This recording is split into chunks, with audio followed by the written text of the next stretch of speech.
Here's to the finest crew in Starfleet. When it comes to my crew, you won't get any argument from me. This is a parody. Paramount owns the song. Welcome to the Greatest Generation Enterprise. It's a Star Trek podcast by a couple of guys who are a little bit embarrassed to have a Star Trek podcast. I'm Ben Harrison. I'm Adam Pranica. Adam. What? We talked about it for years that this show has ruined us for the real world and for other jobs, and it may have come the closest to home that it ever has for me recently, and you were there for it. I had a bad bit moment, my friend.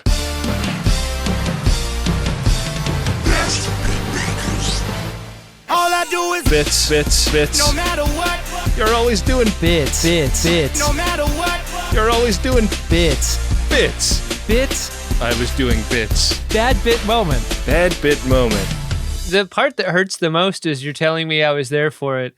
At this point, I have no recollection of what you're talking about. I must have been drunk. I don't think you were drunk. You came over to visit. I think it was for the streaming Cyboctacular, actually. We were we watched the stream together, and then we did one of our meet and greet sessions here in my office. And then I walked you out to your car, and we are getting ready to do a little bit of a home renovation project over here. And this is a home renovation project that will involve pulling permits. And some guy that we have working with us on this told us that if we're pulling permits, the city is going to require that we show a survey of our lot to get the permits to do the thing we want to do. And it's really not a big deal. We're not like building a new structure. I don't really know why we have to pull this permit, but but if some guy tells you to. Yeah, some guy said we had to do it. A new homeowner is encouraged to consult that guy for advice on doing any sort of home renovations. So just to get the scope of this is a guy with a laser beam that shoots to a post that sprays some paint down and gives you the geometry of your lot, specifically. This is all we're talking about. Yeah, and I mean, there is a dark art to it. That's what they'll have you believe. I don't know all the ins and outs of it, but one of the things that they do when they do the survey is, I guess they don't always do this, but they can mark your lot corners.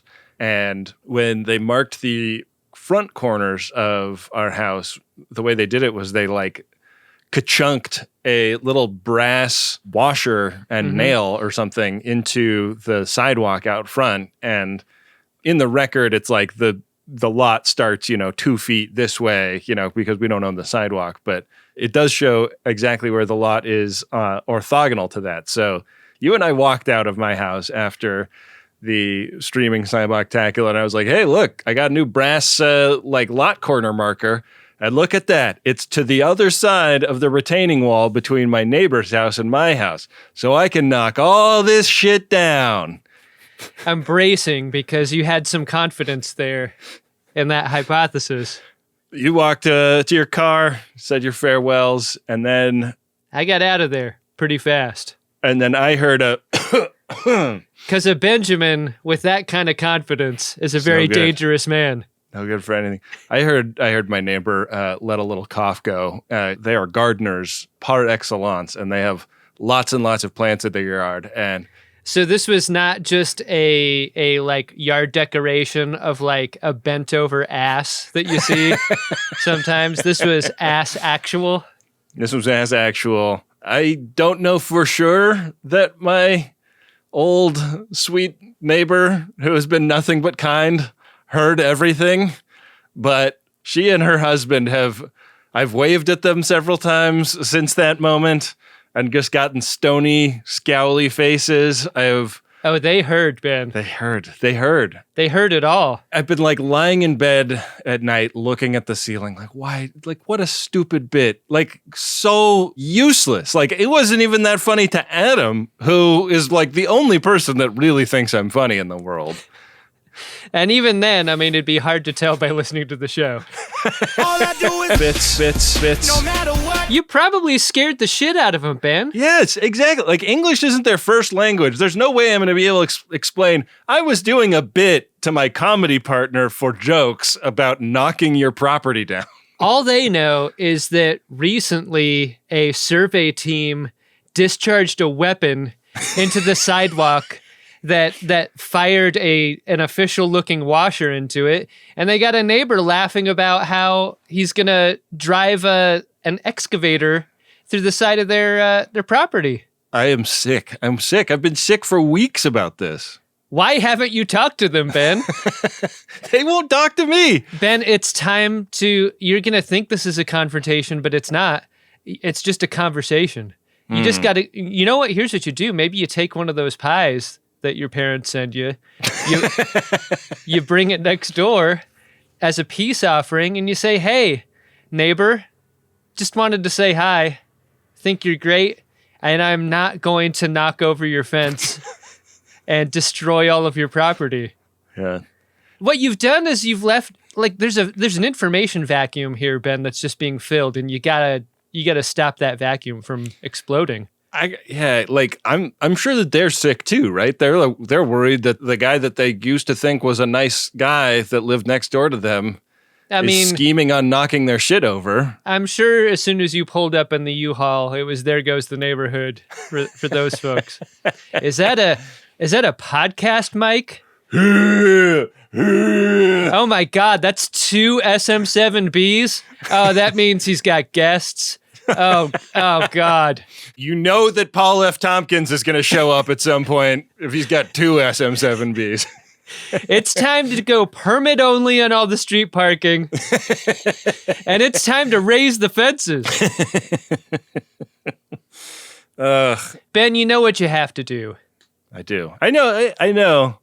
It's hard. They don't speak tons of English, and the interactions that we have had up until this point, extremely pleasant, but extremely surface level / them giving us like culturally decontextualized tips about how to raise a young child.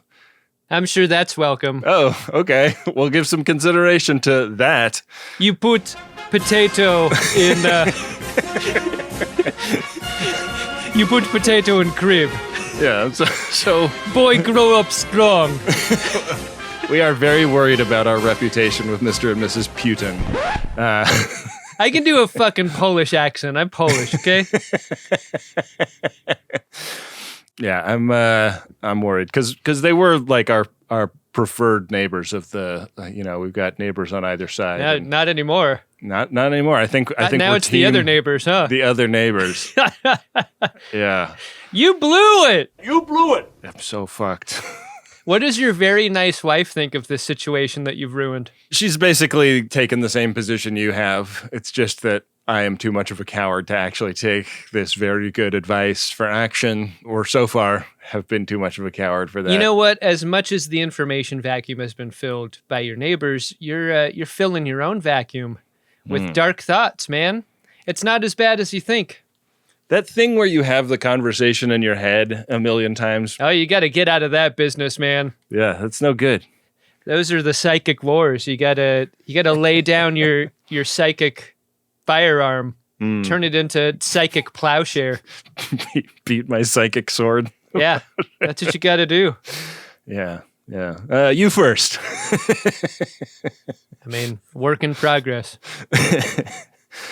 Well, as much as I want to just move to an entirely different planet, I do not have that option, Adam, and I'm not sure it would be a great option even if I had it. Do you want to get into the episode that we came to talk about today? Yeah, guess who else isn't very interested in talking to their neighbors? The Novans of Star Trek Enterprise Season 1, Episode 6, Terra Nova.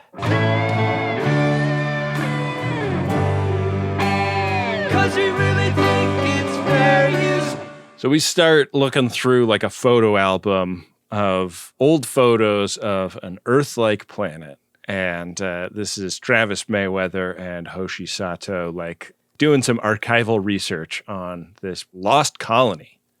Got to have good tab management, I think, when you got an open office workplace like this. Can't be sure when Archer walks on that there aren't a lot of alt-tab keystrokes happening here.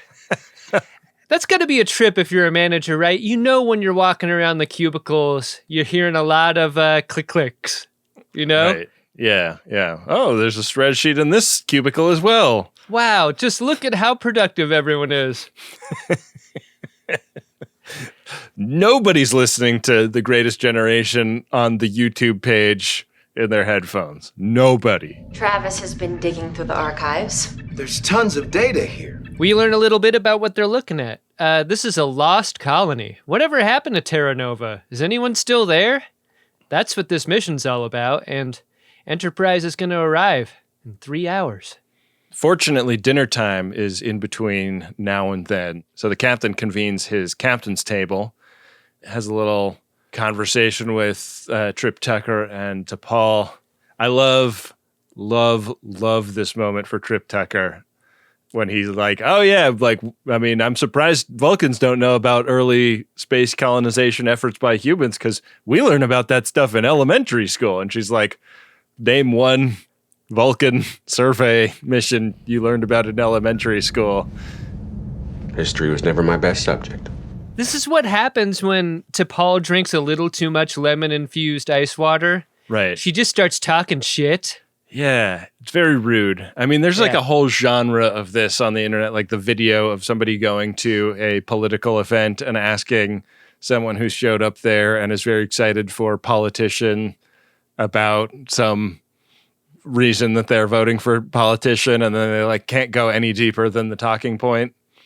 Yeah. And that's sort of where Trip Tucker is. Shallower than the talking point. That's Trip Tucker.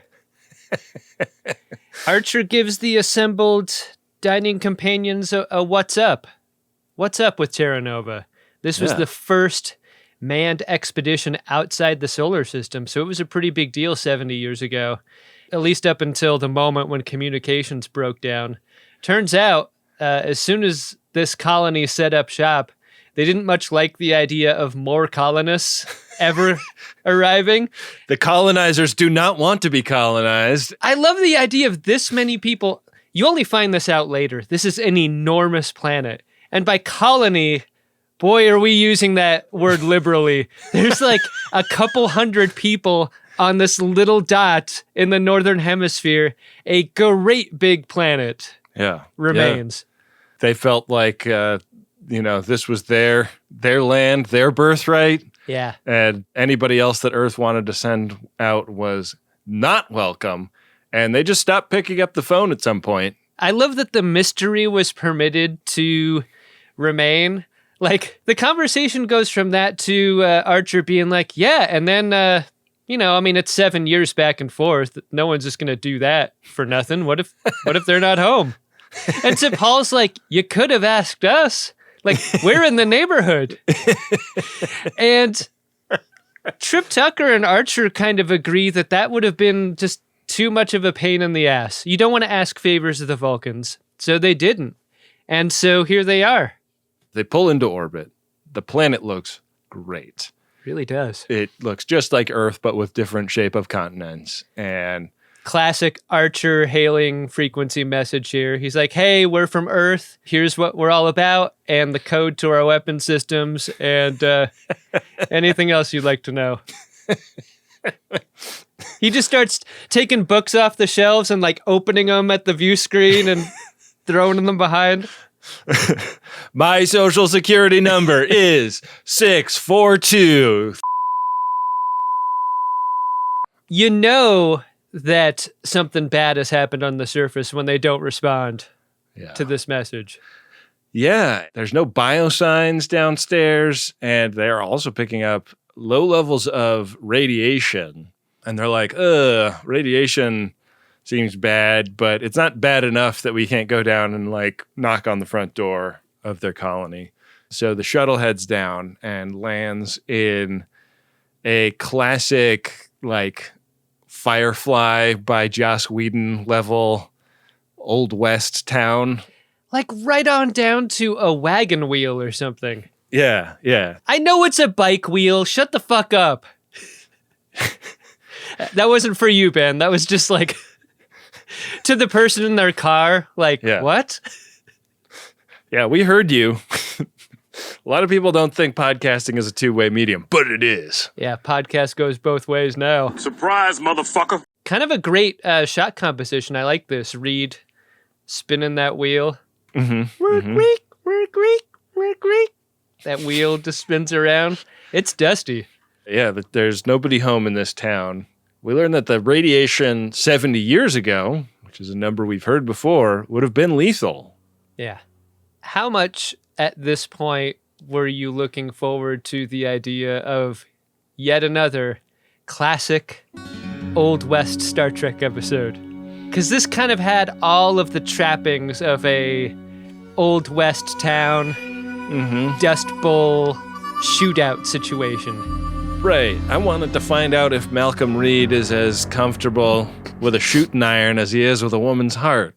I don't think we'll ever know anything about Malcolm Reed at this rate. They kind of split up, and he sees someone or something running through the forest and makes chase and, radios up to everybody that he may be onto something. And he finds the opening to a cave. I really love the moment here that goes like, we're at a cave. We can't go in until we get flashlights. And Archer radios for their flashlights to be brought for them. This is not a scene we get to watch, but it is a scene I really wanted to see. Like just the chilling outside the cave. Yeah. Waiting. We're just waiting for Mayweather to get back with those flashlights before we go in. I hope there's not another way out of this cave, or that guy's probably long gone. Yeah. Once they're inside the cave, the music really says fight, right? But the action inside says mystery. Yeah. We get a little description from Malcolm about the guy he saw, that he was scaly. And the cave is a lot tighter quarters than your average Star Trek cave, at least at the beginning. They have to kind of belly shuffle through their initial passageway. Did you get the idea that Reed wanted to go first because he was the weest of all of them, or because he was the security guy? I think he was protecting his captain, as a security officer should. But he is rather wee, isn't he? Yeah. Would you also say he's wan? I mean, he gets wan later. I think later in the episode, he's both wan and wee. Yeah. When is that, though?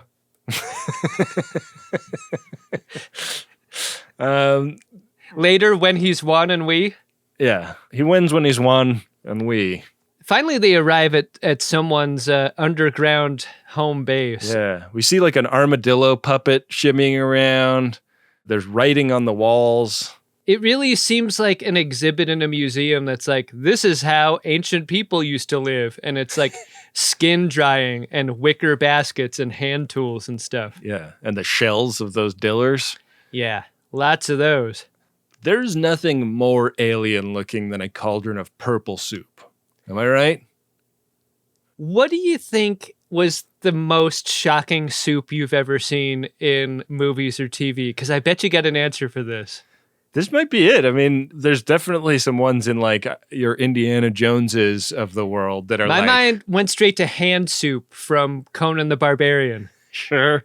Who could forget hand soup? I mean, there's so much collagen in hand. So it's got a great, velvety mouthfeel. You know what? You put the hand soup leftovers in the fridge, you can skim off that hard piece of collagen from the top. Leaves yourself a nice clarified broth.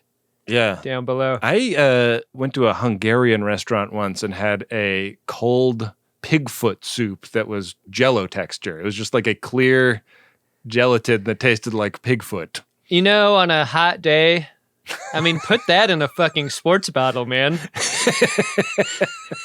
Just get finished doing an absolutely rim-rocking slam dunk.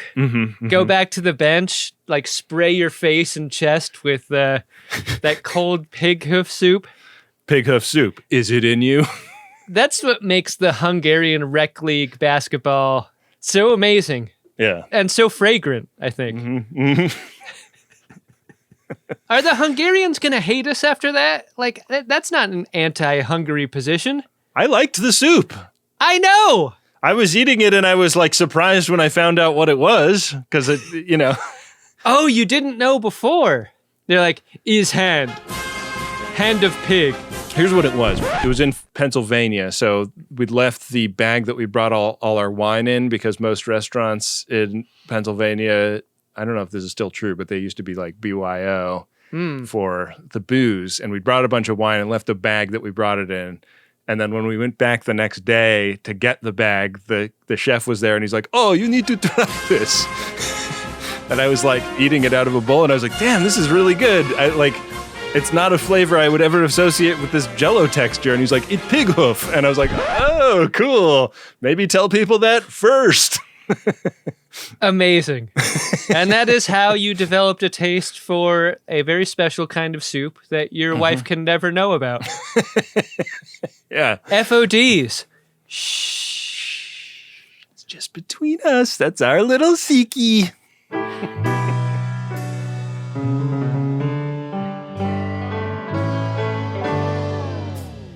They aren't alone, Ben. No. They're inspecting all of these skins and shells and wicker baskets and so forth. But up above, the residents have gathered and they don't seem happy about their visitors. Archer steps out to do that whole, like, I'm the captain and I mean you no harm thing. And here's my address. Those are feelings that are not shared by these villagers who come out weapons hot. Yeah. And they have it seems like kind of a variety of guns. Like some of them are machine gun with bullets and bang, bang, bang noises. And others seem to have either like a ray gun like property or I don't know, there's some kind of pew pew in a less bullety way. Weren't you surprised that in an environment that looks like these folks would be using melee weapons of sharpened turtle shells or whatever, like throwing them like frisbees, that they have firearms? Yeah. Surprising. Yeah. Archer gets winged and he and Reed are running away and they get lost in the cave. And T'Pol has to be the ops person on the computer telling them which way to turn left and right. Archer gets out and Reed does not.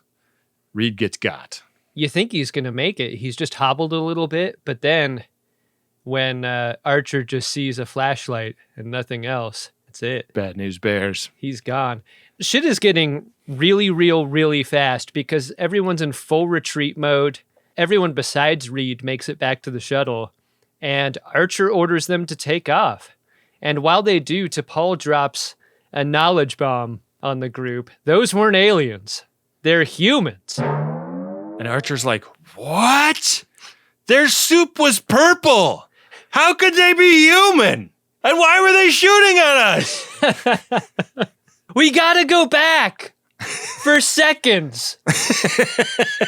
T'Pol's like, yes, but also Reed is down there as prisoner. Archer's like, I know, but also I can't get that soup out of my mind. You didn't try the soup, T'Pol. It's amazing. You wouldn't think something that color would be that delicious. It looks like reduced grape soda. But it tastes like armadillo feet. Do you remember those old Sunny Delight commercials? Yeah.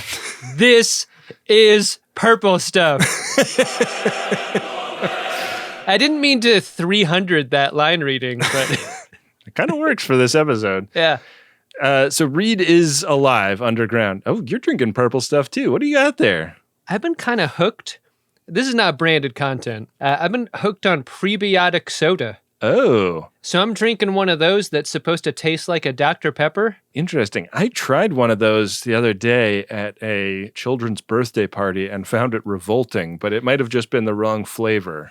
They have a million different flavors, and I've never had the same flavor twice. I'm just trying them all. I cracked it open expecting it to be that type of seltzer that has a hint of fruit juice in it. Uh-huh. No, this is not that. This is like melted popsicle. This is strong stuff. So I think part of my bad reaction was that I went in expecting Jell-O and I got pig hoof, Yeah. That'll happen to anyone. Yeah. So Reed is alive underground. They can tell that much. And they start to speculate about what's going on. Why are these humans so weird and hostile to us? Why are they living in these caves? what exactly was in that cauldron that was purple. What gave it that amazing color? It seems like they went underground to escape the radiation. And we go back up to the ship, and they're working in that kind of area at the back of the bridge where they seem to be having more and more McLaughlin groups. Issue 1. They've got a screen that's on the table, and they're looking at kind of a cross-section of the underground colony. And I loved this image. They don't show it very much, but it's kind of like the ant colony view of where these underground Novans live.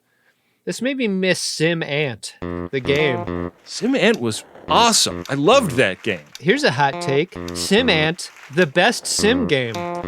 Wow. Yeah. So exciting when you get to move from the backyard to inside the kitchen. Incredible. What a reward. And it's like you're always fighting the red ants, and they're a little bit OP. Like your black ants are nerfed. I know. Ugh, it's fucking reds. Yeah. Anyways. Over and over again, the time frame 70 years is dropped.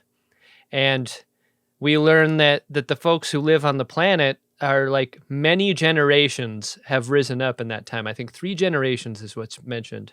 Yeah. And that, oh yeah, that's the reason why they're looking at us modern humans all askance and not really getting on our level. But like, do you think if someone from the 50s or the 60s were to see us today, they would try to attack and kill us for our differences? Like, it just seemed to me like that, like they're trying to use the time as a reason. Right. Like what could explain why they are so hostile and so primitive by comparison and have no living knowledge of the other humans that are in the universe. And I think that is a wonderful tension that runs through the script and is paid off later. And if I had one wish, it was that they had talked about this more in this McLaughlin group, like how upsetting it would be. Because it sort of just becomes about Archer saying, like, I need to be able to make first contact with humans at the very minimum. Like, I know I'm blowing it left and right with all the other species that we've found out here, but with humans, this should be a layup. I think we're now 6 episodes into a supercut that goes like me saying some version of not a great Captain Archer episode. Because he makes this about him personally. Yeah. Yeah. This revelation that these folks are human and he can't get it together with the negotiations. Yeah, T'Palla's like pitching them on a, like, here's where we need to beam him to just like shoot these 3 guys and then we'll grab Reed and get out of there. Classic cave rescue episode is what you think you're going to get here. And Archer does not want to go in hot. He wants to do it the diplomatic way. So we smash cut to him and Phlox back down on the planet. And I love the detail of Archer's uniform still being super dirty. Like, this is all happening so fast that he did not have time to like shower and change. There's kind of a resting wisdom face that Phlox has in most situations, and it's definitely apparent here in this scene. I don't get the sense that Phlox agrees with what Archer's doing, but is more than happy to just kind of be his second here in this situation. Like, at the moment that Archer raises his hands and starts yelling into the woods, like, there's kind of a reluctance of Phlox to be like, all right, I guess my captain's a dope, but he's still the captain. Not without considerable personal risk to Phlox. Yes. Yeah. Which is the thing that is most amazing about how nonchalant he is with, I'm here to observe, you tell me what we're doing and I'll do it. This strategy works as advertised. The arms go up and then they are immediately captured by a couple of forest folk and taken into the caves. And they find Malcolm there pretty quickly and also an Eric Avari. Yay! Guess who I found in the cave, everyone? It's Eric Avari. Human? That's right. His character is named Jammin. He assumes that they are here to finish the job. And they're like, what do you mean finish the job? It's like, I mean like kill all of us. And I love the kind of like Bronze Zone level linguistic specifics these people have. Very Vory, huh? Yeah. They are very, very suspicious of Captain Archer and have never met an alien, so they're also really tripped out by Phlox. But Archer gets to work like trying to convince them to let Phlox treat Reed. And we learn about the poison rain that the humans sent to kill the Novans. The Novans hate humans and don't consider themselves humans because humans sent poison rain. This is when the truth bomb that T'Pol dropped on Archer earlier now gets transferred over and dropped on the Novans. Bad news for you human haters. You are humans. All-star character actor team here between Eric Avari and Mary Carver here. And how would you define character actor? Simply put, it's actors whose faces you can remember, but names you cannot. The acid rain hypothesis to the people seems like it's gotten a lot of traction among the Novans. This is universally believed, yeah? Poison rain. Radiation comes before the pain. Among the objects they were able to save from the ship that brought them there was the TV VCR combo and the VHS cassette of Scrooged that only plays the previews of the television event.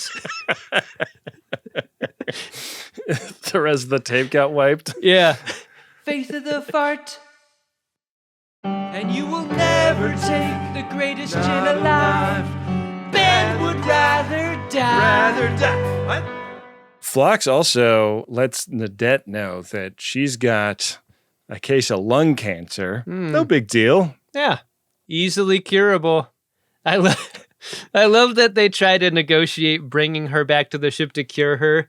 And Jamin's like, cool, yeah, like, you can have her, but we're keeping Reed as collateral, as if Reed has any value to anyone at this point in the show. I don't know this guy. I love how Archer is like about to speak up on Reed's behalf, and Phlox is like, no, this is fine. we can afford to leave Reed. Don't worry about me, sir. I was just getting used to the place. You know what? I may be more interested in doing that if you give me a thermos of some of that soup I saw around the corner. Smelled great. It's still warm, huh? Is that some of that Diller hoof in there that I smelled?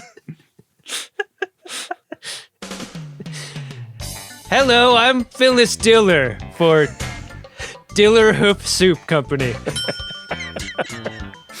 I've been dead for a long time, but toward the end, I preferred soft foods and foods of moderate temperature. That's why I prefer Diller Hoof Soup. Before it was even technically feasible, I sold my likeness to be used in AI recreations of me endorsing Diller Hoof Soup.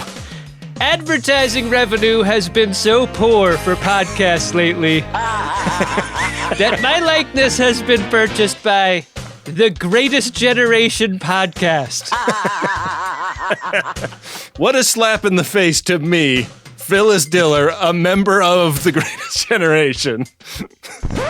So, on the shuttle toward Enterprise, we get kind of a version of a gazing window scene here. Nadette is shown the ship as they get close to it, and just for the briefest moment, she looks kind of impressed. They all are, aren't they? All past people are impressed looking out the window. If a past person has a gazing window to look out of, a past person is going to be impressed. Yeah. They put her in that MRI tube, and Phlox gets to synthesizing some drugs to treat her ailment, and Archer shows her and her son Jamin some old pictures from the USS Conestoga and its crew and the colony, and they keep using the term shale every time they think the humans are fibbing. Shale equals fib in this context. Sure does. And, they're admonished to bury their drawings, but these are starting to persuade them that maybe some of what the humans are saying could be true. These Novans have a real I've done my own research kind of quality to them. Like, sure, they'll accept the help for some things, but they're not ready to believe the other things, even though the source of both is the same. Right. It's they're kind of cafeteria Novans. Yeah. They think Archer's trying to trick them, And it's another in a long series of scenes where Archer is deeply frustrated by his inability to get through to them. So T'Pol figures out that the radiation, the poison rain, came from a radioactive asteroid. And it is just a weird coincidence that this asteroid happened to hit this planet at the time that all of these communications were going back and forth between them and Earth about whether or not Earth was going to send more colonists. Are the little armadillos in the cave the remaining dinosaurs? That's what that made me wonder.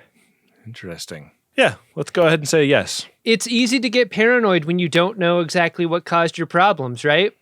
Like, if you're on the surface of this planet just trying to figure out your deconstruction of your ship into the construction of a town square, and all of a sudden the sun gets blotted out by an explosion, right? You know, right as you're in the middle of an argument with Earth. Ergo, you can kind of figure it out. You can speak to us normally. We cut down to the Star Trek caves where a now rather wan Malcolm Reed. There it is.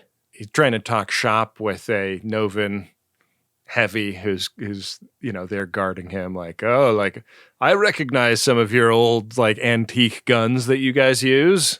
Ben, when you look at Reed eating digger guts, which is what this meal is called that the guard gives Reed, what do you make of his expression when he eats it? Is it safe to say that that is a Ben eating cold pork foot soup expression? Do you recognize this look? This is the look that I have when I'm told that we're breaking for lunch and lunch is sandwiches. Yeah. Reed looks like a guy who's eating chapelinas in front of his friends, and everyone's like, oh, they're amazing. And inside his mind, he's like, this just tastes like seasoning and bugs. Not bad. I don't get it. It's weird because the meat is so disgusting, but the music that you can make by blowing into the digger's skull is so plaintive and haunting. Yeah, it really is.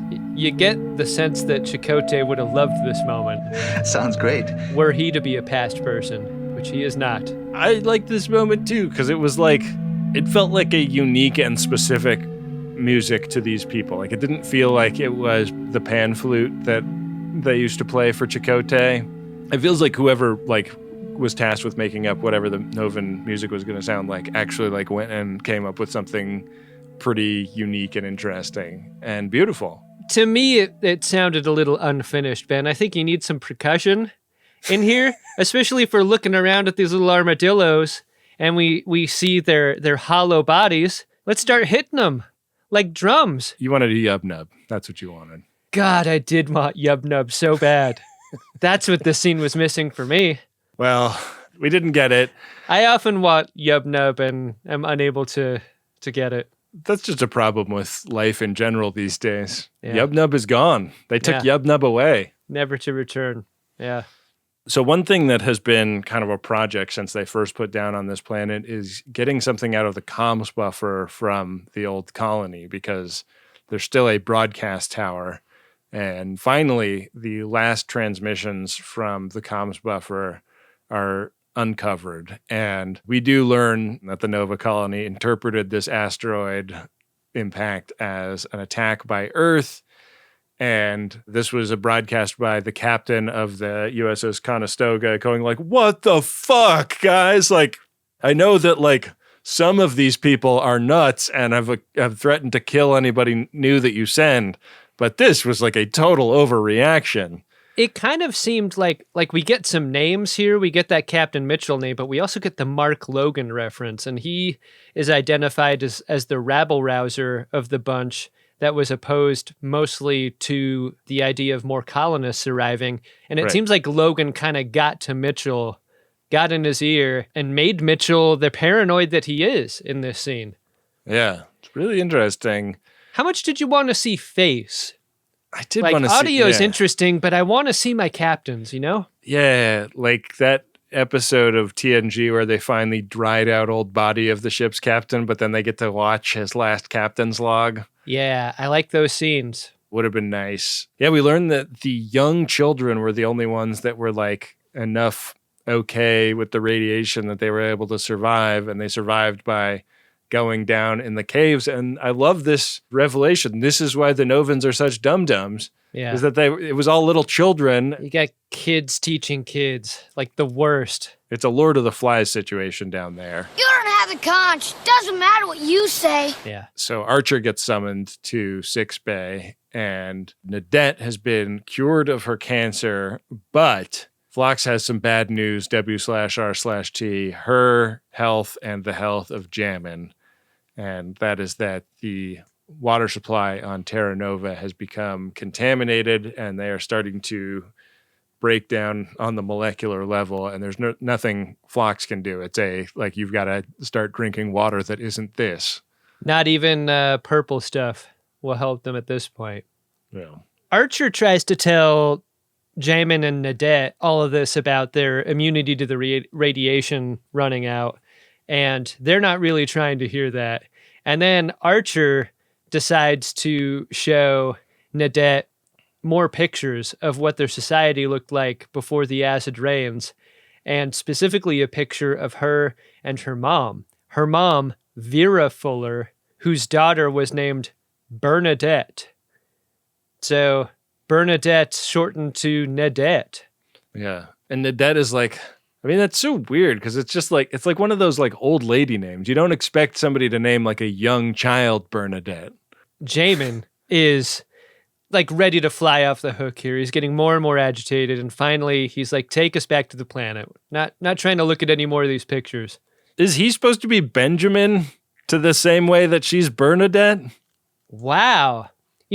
My first college roommate was named Jamin, and it was not short for anything. Whoa. That's why I keep calling this guy Jamin. Yeah. As a way to honor my first college roommate who famously tried to piss on me in the middle of the night after an evening of terrific partying. Well, speaking of that, Jamin is pissed about their continued pressure campaign to change everything about his society. And we get a McLaughlin group Issue 2, where T'Pol suggests taking them by force and just knocking everybody in the caves out. This has got to be a plan that Reed would approve of, right? Seems like it, but Archer is horrified. T'Pol's have you seen Francois Truffaut's The Wild Child? You can't bring these folks into polite society. They'll hate it. And we'll end up hating them. It'll be a real thing you have to watch in film school and maybe even write a paper about, and nobody wants that. Everyone I know had to. I sort of interpreted this moment as T'Pol sort of using reverse psychology almost on Archer to convince him of a specific course of action. She advocates for a take them by force. In reacting against that, he comes up with the thing that she was actually writing for, which is get better at your first contact skills and persuade them to move to a non-poisonous part of their planet. I mean, I sure do love the idea of T'Pol's forearm right up Archer's ass and him just being puppeted around by her. Uh-huh. I mean, we might get better mission outcomes if that happens more often. It seems good. Seems good for the health of the ship. Yeah. In the next scene, Archer meets up with Trip Tucker, and together they look at a map of the settlement. And this time, the map has an overlay to it, one of those clear plastic encyclopedia pages that has the debris cloud superimposed on top. And this is the scene where you get the idea of how their settlement is, and how large the planet is. There's a southern hemisphere, there's a polar region that's completely untouched. That's how you want it, right? Oh, yeah. It's pristine, untouched polar region. Ooh. Could there be caves down there? Could there be little armadillos that live in those caves? Let's find out. So they pitch him on it. They're going to take him back to their colony, and they're just talk it over with your people. Give it some thought. And they land and twist. They land on a sinkhole, and the shuttle plunges into the cave system. What a twist. Did not see this coming. It was really fun that a new dilemma popped up this late in the episode. Mm-hmm. And I think kind of necessary for the trust bonding that happens between Archer and Jamin, because he's now the only one that can save them. And he like leads them out through the tunnel system, and then they hear somebody yelling. There's a guy down in a pit that fell under a tree. My God, it's Ackery down there. I'm leg broke. Yeah, they have to do like a fully like corporate trust building exercise style cooperation to get down there and free this dude. How sure were you that we wouldn't have a 127 hours situation down there? Because when Jamin doesn't want to trust Archer with the phaser that just moments ago Archer trusted him with, I was like, oh shit, shoot the leg, Archer. Let's get this guy out of there. Shoot leg. But that's not what he shoots. He shoots the log and slices it up, and that allows them, Archer and Jamin, to free Ackery before the water rises above his face. Yeah. I did not like those scenes where you see the water rise right next to Ackery's face. Yeah. This is a fear for me. It was well done. So they free this guy. He's okay. Reed is okay. It seems like there's a trade, right? Ackery for Reed seems pretty even.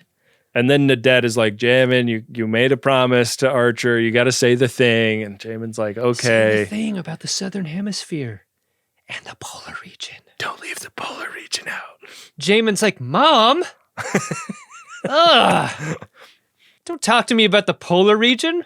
So he tells everybody about the islands to the south, and we cut back to the captain's table, and Mayweather has been admitted to the captain's mess for this final hang of the episode. It feels like a special treat for him, and he's like revealing that he's a bit of a lost aviator enthusiast. Like he's talking about like, oh, like there's all these other like missing things, and we never thought that we'd find the answers to any of these mysteries, but we found the answer to the mystery of Terra Nova, us.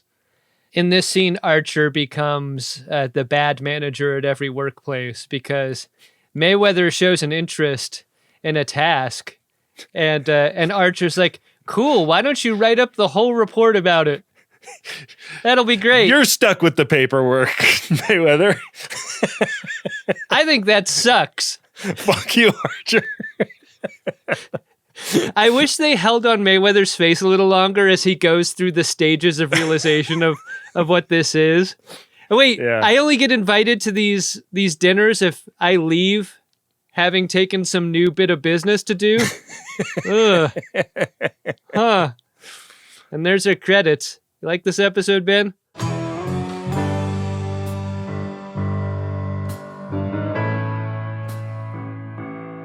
I did like this episode. I like this episode a whole lot. I thought the Novans were interesting characters. I thought the mystery of the Novans and why they were so dumb and had like not retained any cultural memory of what they were or where they came from was good and interesting. Fun guest performances all around. Yeah, I love a Star Trek episode with not just one, but multiple great character actors here. Yeah, and I thought that T'Pol in particular had some great and interesting subtext to her. I'm sort of in the command structure under Archer, but I'm also sort of the hall monitor for the ship. Yeah. Energy, like you could have just called us. We could have solved this problem for you decades ago. And then she's kind of steering him in the right direction whenever he's, in the grips of a dilemma. I thought her character was very interesting in this, and loved revisiting some like actual Star Trek caves, by which I mean fake caves. Yeah, not agreed. those real caves, which are not actual Star Trek caves that they went to before. Get him out of here. Yeah. Fuck that shit. I like the original. Yeah. Ben, I'm with you. T'Pol keeps getting better and better. It feels like Captain Archer keeps getting worse. Gonna revisit the heat check scale for Captain Archer. I think we're down to like a 4 at this point. Not really feeling his behavior this episode. It's funny like how ultra emotional he becomes in scenes specifically with T'Pol. I think that only makes him seem worse if she's around to be the witness. This episode reminded me of that movie Room with Brie Larson. You remember that movie where it was Brie Larson and her kid and they're like a prisoner in this dude's shed? I did not see that movie. I did not. And all this kid has ever known is that room. And so, like, the Brie Larson character is great for a lot of reasons, but one of them is that, like, she's created a great life for her kid, and all he's ever known is this place. And these Novans made me think of that. Like, all these folks have ever known is the inside of that cave, and so that's why they hold on to it so tight. Right. And it made me understand them a little bit better, and in a good way. I mean, like, they're dumb as hell because they're kids teaching kids. I already said that. But I guess the part that makes me laugh about it is that it's somehow treated as a revelation that this is a great big planet and resettlement is possible. Like, this was, as asteroids go, not a planet killer. Could have said that early on, I think. So I think that was an example of, like, the facts of the story being intentionally obscured for the sake of, you know, expediting a very specific type of plot. Right. I've got those minor quibbles with it, but a fun ep. Fun ep. You want to see if there's anything fun in the Priority One inbox? Oh, God, Ben. An asteroid is heading toward the Priority One messages. We got to get them underground. Priority 1 message from Starfleet coming in on secured channel. Need a supplemental income. Supplemental income? Supplemental. Supplemental. Yeah, it's extra. The interest alone could be enough to buy this ship. This first P1, Adam, is from Rachel Kazez, and it's of a promotional nature. It goes like this. Do you want help finding therapy? Have you been trying to find a counselor by opening Google and yelling, "Anybody?" Check out All Along. Therapist and FOD Rachel Kazez will talk to you about what you're looking for, research options, then send you some good matches who are actually available and take your insurance. All Along clients live across the US and beyond. When you need therapy, that's the hardest time to find it yourself. Let Rachel help. allalong.org. P.S. Ben and Adam, is there a Troy drop? Wow. Oh, yeah, there is a drop. I'm recording it right now by holding my microphone up to my plant. The call to action here is visit allalong.org and reach out to Rachel for consultation about mental health care, including finding the right therapy for you.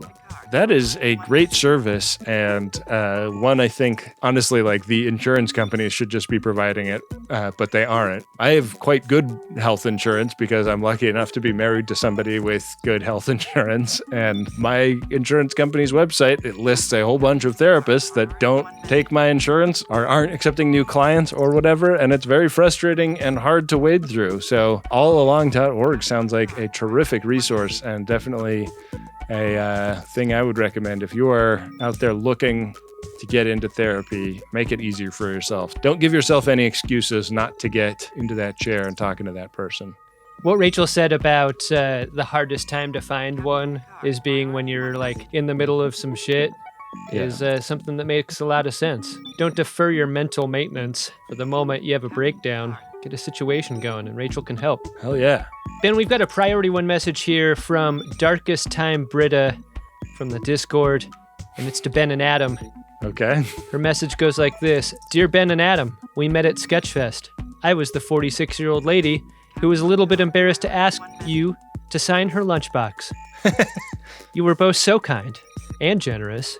And one of you said something that meant so much to me that I still think about it daily. I'm going to stop reading the message here and just say, why didn't you say which one of us said that great thing? What are you doing? Ben and Adam are fighting over which one of us said that great thing. Broke a compliment pool cue over her knee and dropped half of it in the floor between us. Wow. For my 47th birthday, can I please have a birthday message from Egypt's brother? Live long and prosper. Hey, Egypt! I don't know which one of these Greatest Gen hosts gave that compliment. I think these guys are gonna fight. Hey, Egypt!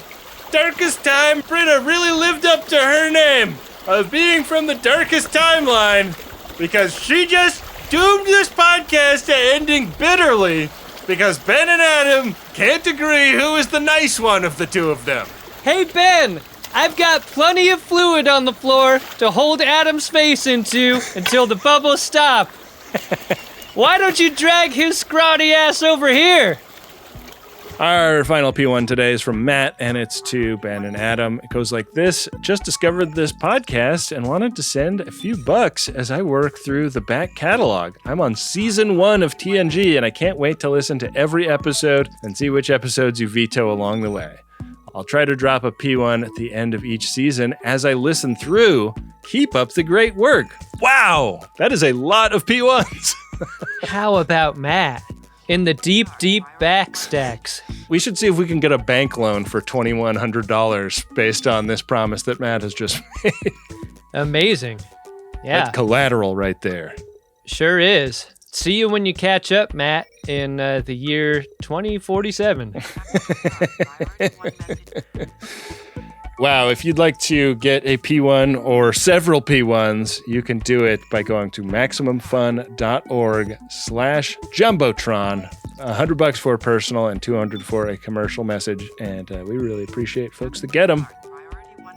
Hey, Ben. What's that, Adam? Did you find yourself a drunk Shimoda this episode? Incredible. Drunk Shimoda! Oh, it's got to be Mayweather for catching a face full of paperwork right at the end of the episode just for expressing enthusiasm. He was so sweet all through this episode. Like, he was like really curious and interested at the beginning, and like I felt like he just had a couple of moments in the ep to do anything. It was like, go get the flashlights, fly the shuttle down for the third time kind of missions for him, and he like, you know, worked a line in here edgewise once or twice, but just for all of his trouble, get stuck with all the paperwork.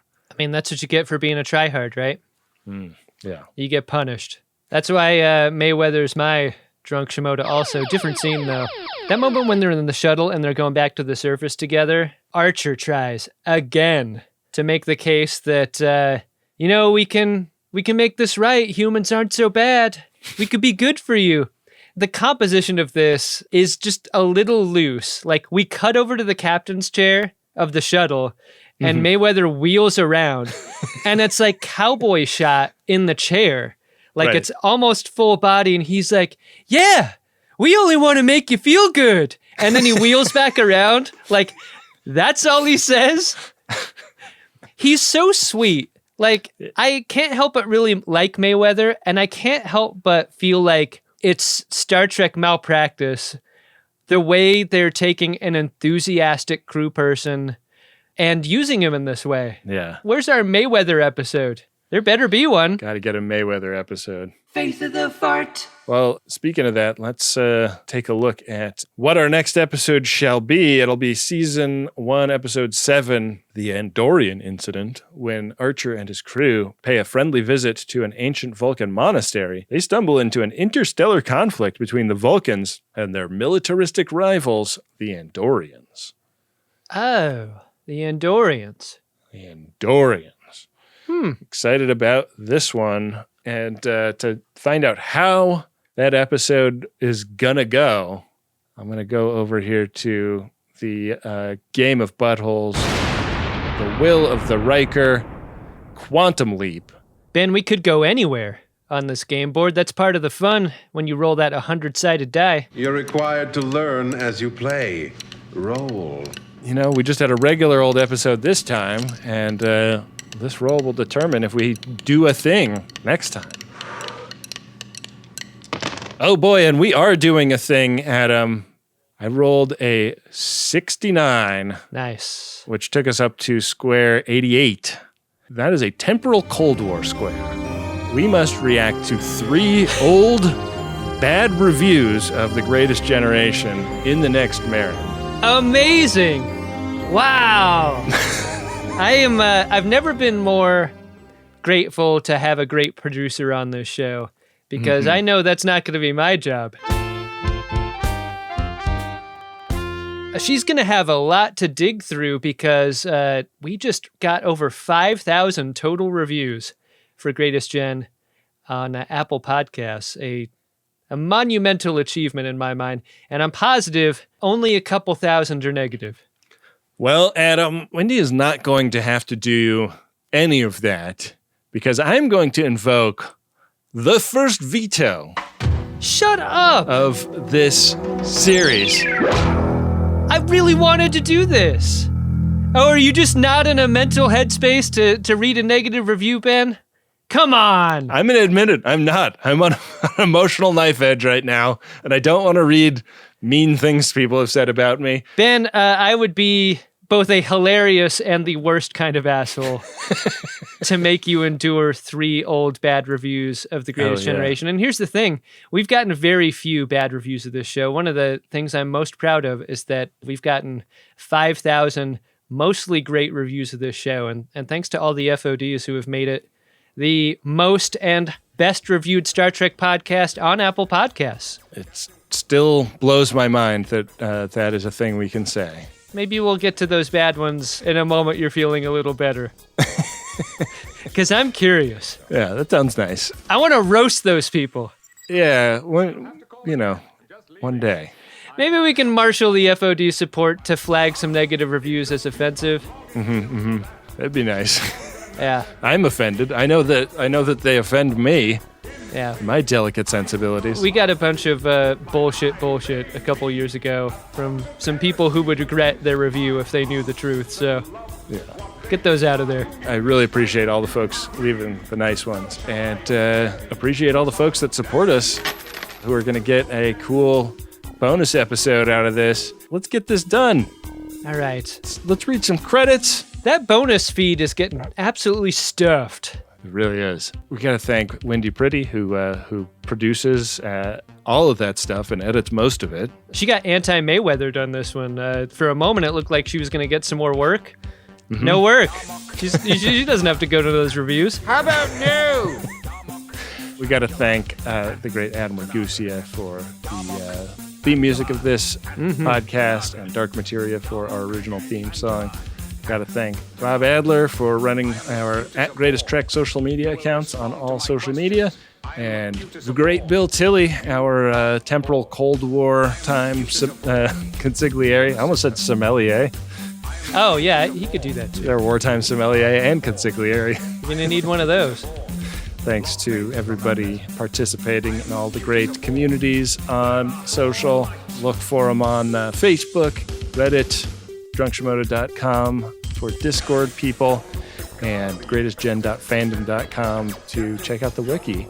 And with that, we will be back at you next week with another great episode of Star Trek Enterprise, an episode of The Greatest Generation Enterprise, where our antennas are fully erect. Sure there isn't a little bit of a bend in yours? That's some would argue that only helps, you know? I'm going to figure out who would argue that. Make it so.